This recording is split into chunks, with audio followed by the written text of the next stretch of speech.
In the state of New Mexico, approximately 1,190 people are forced to sell sex on a daily basis.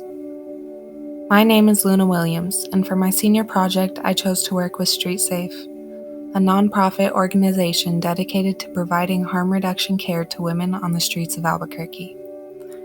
Growing up in Albuquerque, New Mexico, you see homelessness everywhere. It's always bothered me, so I knew that for my senior project, I wanted to find an organization working with people on the streets. I began my senior project at New Mexico Dream Center, doing outreach along Central on Friday nights and helping out at their drop-in center for kids in need of a safe place to go. I enjoyed my time there, but it didn't feel like the right fit for me. One day when I was expressing this to my dad, he told me about Street Safe, an organization he had worked with during his time at Healthcare for the Homeless. I reached out, and after working with them for a few weeks, I felt in my element. I attend Street Safe's evening outreach every week at the corner of Chico and Charleston, in the heart of the war zone. Out of the women we serve, 79 to 86% are victims of sex trafficking, and most are homeless.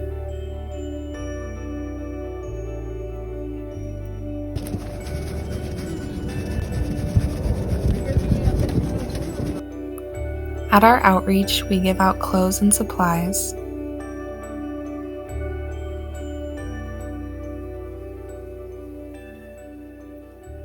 as well as chocolate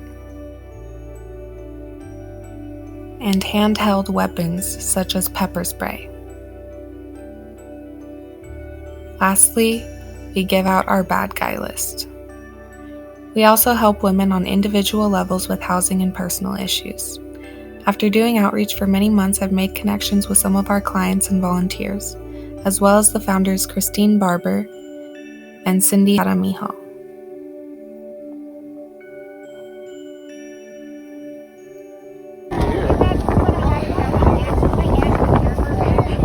Yet we keep going for some unknown reason. Women on the streets are constantly dehumanized by society because of what they must do to survive. Most of the women we work with are victims of sex trafficking, and as a result of the trauma they have experienced on the street, they struggle with addiction and mental health issues.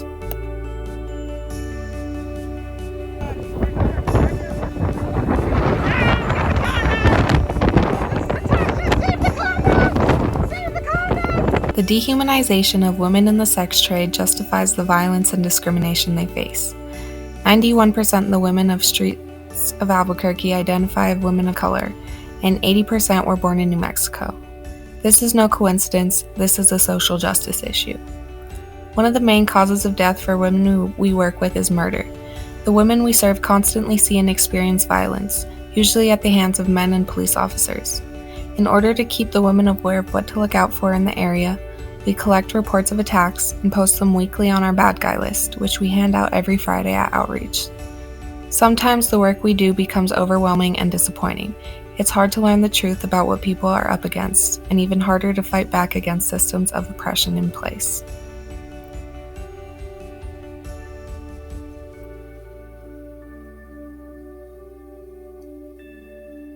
I have been studying some of this material in my sociology classes at CNN, and I think in college I want to continue taking sociology classes and doing street work because I'm truly passionate about doing harm reduction work.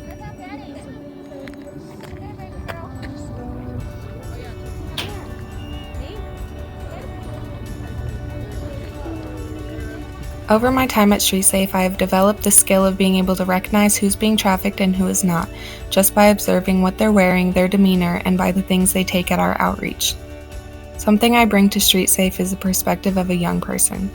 When we see a woman at outreach that is potentially being trafficked, I usually am the one who goes and tries to talk to them because they're more likely to feel talking to someone around the same age as them.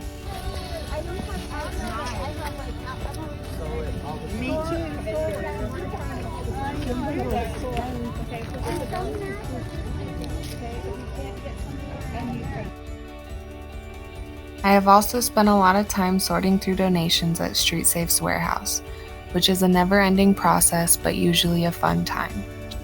Working with Street Safe has been a life-changing experience that has set me on the right path for my future. It has given me purpose, community, and perspective.